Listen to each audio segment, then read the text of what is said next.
How to send messages in Buzz. Hello everyone, welcome to this channel. I'm Emily and I'm here to help you out today. So without any delay, let's get started. Now, first thing first, we have to just go to the Play Store application on your device, and on the search bar, search for Buzz application on your device. Now, as you can see, the app is updated to its latest version on my device. So I'm just going to tap on open and it will lead me to the home page of the Buzz. So as you can see, this is the home page of Buzz application.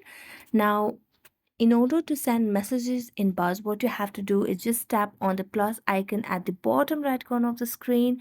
So just tap on that and you'll be able to send the messages over here. So just tap on that and here you'll be able to send messages to your friends by entering the message.